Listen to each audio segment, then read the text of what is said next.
Hey guys, I'm Ariana and I am back. I wanted to start doing a monthly mail unboxing, book mail, maybe books I bought myself, things from publishers and authors. So I saved all the book mail that I've gotten for May just to show off to you guys. I didn't not open it because I always like to post on Instagram saying thank you to, you know, whoever sends me stuff. So if you want to follow my Instagram to see ahead of time what I've been getting throughout the month, you can follow me here. We are going to show you guys irregardless, so just know I know what's here. It's not a surprise. In May, I was very happy because I feel like I got a lot of stuff that I was like, I can't believe they sent me this. We are going to start with Simon Teen. They sent me The Last Best Quest Ever by F.T. Lukens. I am very excited for this. I have a ton of F.T. Lukens books. Hold on. So yes, I was very excited for this. I have all of their other books. Oh my gosh.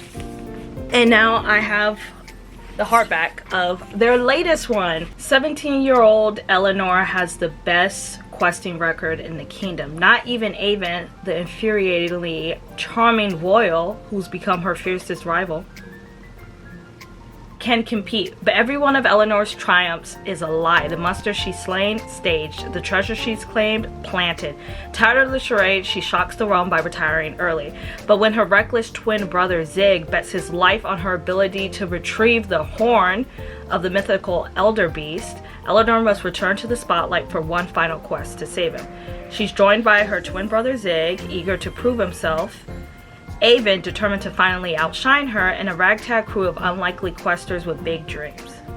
As the stakes rise, Eleanor must decide who she really wants to be. The fraud the kingdom celebrates, the hero it needs, or someone else entirely. This sounds so good. I've been wanting to read more like fantasy quest books, like that kind of stuff, like Dungeons, and this isn't Dungeons and Dragons-esque, but you get what I mean. That kind of mojo has been what I have been craving. I wanted to read Tusk Love. I wanted to read a ton of stuff like that. So I am super excited for this one. Thank you, Simon Teen, for sending it to me. We have one that I purchased, sadly, from eBay. We have part 2 of Onyx Storm in Korean.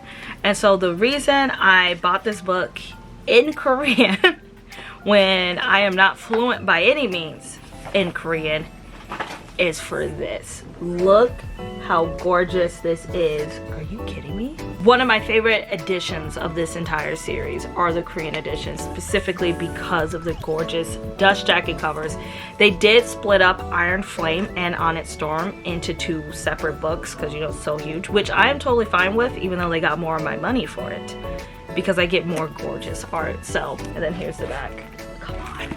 It also came with this. Next up, we have, I was so excited to receive this in the mail from Avon. I am not kidding. This book was a complete 5 stars for me. I read the digital arc on NetGalley and it was so good. And they were kind enough to send me a copy. We followed Jack and Poppy, and it's The Bear meets It Happened One Summer. I enjoyed this book so much I started watching The Bear. I haven't seen The Bear before and I was like, okay, give me more of this. So I'm like halfway through season 1 of The Bear after reading this book. After a public meltdown in the dining room of one of Manhattan's most elite restaurants, Chef Jack Hartman is back in his South Florida hometown, angry, grieving, and saddled with the unwanted storefront his late mentor left him. And his life is spinning out of control. That's before Poppy Winfield, the blonde, bubbly, utterly infuriating daughter of his former boss, shows up at his dock. Poppy needs to escape from her disapproving family, her ex-boyfriend, and her reputation as someone who has never been taken seriously. But more than that, she wants to prove herself, and she has just the plan to do it. Unfortunately, that plan involves Jack Hartman, the most arrogant, prickly, intimidating man she has ever had the pleasure of throwing a shrimp at. They team up together to kind of bring back his mentor's restaurant in South Florida. And what I say, I loved this. The banter was so good. It really did give It Happen One Summer, which I loved that book as well. So this was so fun. It was my first Grace Riley book and definitely won't be my last. I even got tickets to see her at the end of July for her book tour for this book. It was that good. I will definitely be vlogging that. Yeah, amazing. 10 out of 10. So thank you, Avon, for sending me this. It comes out July 21st, so make sure you guys mark your calendars because that one was so freaking good. Definitely a top book of the year for me. Next we have Checking You Out. This is from Wednesday Books. I absolutely love this cover. Lenny Kaufman, of course. Dash and Lily meets Etzo Kitty in this rom-com about two teens falling in love via letters left in their favorite library books, even if in real life they think they have nothing in common. How cute is that? Shut up. So this releases in June of this year. I am so excited to read this. Look at the kitty. It is a contemporary romance about being true to yourself and celebrating what you love because you just might find the perfect person to share it with. So obviously, as somebody who also reads and loves books, of course, this is perfect. I can't wait to read it, and I think it would actually be a pretty quick read. The text isn't like, you know, super tiny or anything. I think you could get really into it and just like swallow this thing down completely. I don't know why I said it like that. Thank you again, Wednesday Books, for sending me this. Next, I got a book from Fairy Loot in the mail for my, was it Romantasy? The adult fantasy box. I ended up canceling one of my subscriptions with them. I think Romantasy, because I just wasn't loving all the like pics. The adult one that I got the month of May was Deathbringer. Look how pretty this is, y'all. Hope is like a serpent. It sheds its skin with promise while silently seeping venom into your veins. Yo, okay. Look at this art. I always do love the art in Fairy Loot books. It's always so pretty, and I always love when they do like the foil as well. Let's see, is there anything here?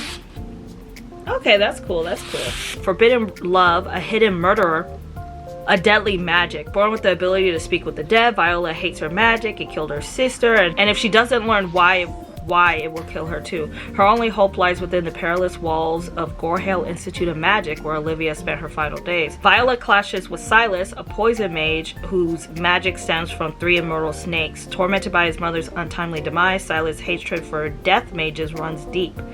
Okay, so we got, you know, forbidden. I see the forbidden love aspect now, and the like probably enemies to lovers for sure. Drawn together by grief, magic, and a growing attraction, Viola and Silas follow a mysterious killer through Gorhale's treacherous passageways where secrets fester beneath the stone and the dead refuse to rest. I haven't read it yet, but that does sound really good. I'm trying really hard to get back in my romantasy like phase of life because I've been reading a ton of contemporary romance, which there's nothing wrong with that, but I really do like fantasy and romantasy, so I'm trying to get back into it. We got this package from Macmillan, the Jenna Fox Chronicles. So I believe these books are obviously not new. They are republished with new covers, and they sent me all 3 of them. Look how cool these are. Okay, so I believe this is the first book, called The Adoration of Jenna Fox. 17-year-old Jenna Fox has just awoken from a year-long coma, so she's been told, and she's still recovering from the terrible accident that caused it. But what happened before that? She's been given home movies chronicling her entire life, which sparks memories to surface. Are the memories really hers? And why won't anyone in her family talk about the accident? Jenna's becoming more curious, but she's also afraid of what she might find out if she ever musters the courage to ask her questions. What happened to Jenna Fox, and who is she really? By Mary E. Pearson. So I've actually never read this series, and I am very excited to get this. The matching packaging was also very, very cool. So I actually really want to read these. Especially, that sounded amazing. I want to say I'm big on fantasy. Not fantasy. I really do enjoy mysteries because I truly think I am the perfect person for it, because I don't know how else to say that I am stupid. And by that, I am not guessing who the killer is. Well, I'm not guessing the plot twist. I'm not guessing anything about mysteries, thrillers, none of that. Every single plot twist, I am gagged because I never see it coming ever. And then I'll check reviews on Goodreads and it's like, this was so obvious from page 2. And I was like, 5 stars, not to me. Next we have Masters of Love Engineering by Krista Paye. So obviously you guys know Krista, my best friend Krista. She's also an author. True love can't be engineered. I absolutely Love this PR box from her. I have her other one as well, of course, but I did this art, by the way. Hold the applause. I know. Thank you. Thank you. So let's open this. Ta-da! So cute. And then I believe there's only you, Rosie. Here's where you can follow Krista. But Masters of Love Engineering, or as I call it, and everybody calls it, Mole, follows Rosie and Locke. It is roommates to lovers. It's more like friends to lovers. And I usually don't read friends to lovers, but I actually really enjoyed the way Krista did it because it felt so like worked for. I'm obsessed with this blonde boy. I love him to death. My baby boy. Absolute 5-star read. Am I biased? Of course, but I think even if I weren't biased, a great book. Krista also gave a ton of goodies in her PR box. We got some fuzzy socks. We have a heartfelt message from Krista to me. Love you. We have popcorn because they do have movie nights and stuff like that. As you can see the popcorn bucket right there. We got a necklace. Here we are. L for Locke. How cute is that?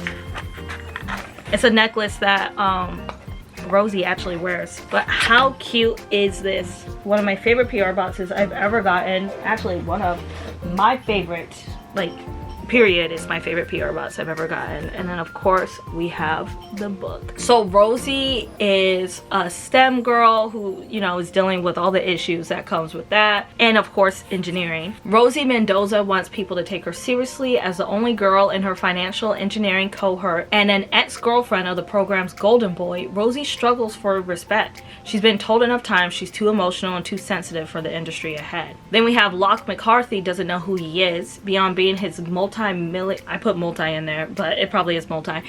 His multi-millionaire father's prodigy. Locke has no sense of identity. So when his dad threatens to cut him off, starting with his high-rise apartment, there's no choice but to fall in line and obey. So they both end up needing roommates, and they become each other's roommates, and that's how they become fast friends, and even more than that. Absolutely loved the like journey we go on with each of the characters individually. I really love when a book is able to like build up a character separately from each other, and yeah, they mesh well with each other, but they don't need each other. Like, they have their own separate story that we're seeing them, like, you know, go through, and they could get advice from their partner, but it's not, you know, they're not so entangled where they're not their own people. And so really enjoyed this. This is already out. It's available on KU, Barnes, anywhere you could buy a book, you can get Krista's book. And the best part, look at that. Of course, it's signed to me, but even better than that, you guys are not going to believe this. It is literally dedicated to me. How many of y'all could say you have a book dedicated to you? Not many. Low-key going on my resume, like, it can't none of y'all tell me shit, okay? I got a book dedicated to me, and it's a good book too. So thank you, Krista. I love you always. Last but not least, we have a package from Avon, and it is Once Again Always by Amanda Gale. Look at this cover. I love it. I love it. This one's a second chance romance following a young woman who wakes up in a hospital with no memory of the past 6 years, only to find out that she apparently married the one man she can't stand, her arrogant and infuriating former boarding school rival. Shut up. An amnesia romance. It's been so long. I don't even know if I've ever actually read one, but in movies it was one of my favorite things. So absolutely love this. Rivals to lovers, forced proximity, slow burning, yearning, so much yearning, found family, second chance romance, memory loss, there's only one bed and he takes the sofa like a boring sensible man. Those are the tropes. I am so excited for this. Thank you so much, Avon, for sending it to me. Can we lock in? Can we lock in? Okay. And he's like, he's blonde. He's blonde. I won't stand for this like blonde men or horrible propaganda. I won't stand for it. Okay. I disagree. Okay. This man has proved it wrong, and I'm sure this man will prove it wrong. Thank you, Avon, for being so kind and sending me so many books. I believe Avon sent me multiple in the month of May. So I love you guys. That was all of my book mail in the month of May. I actually have some already coming in June, so I will do another one of these videos then.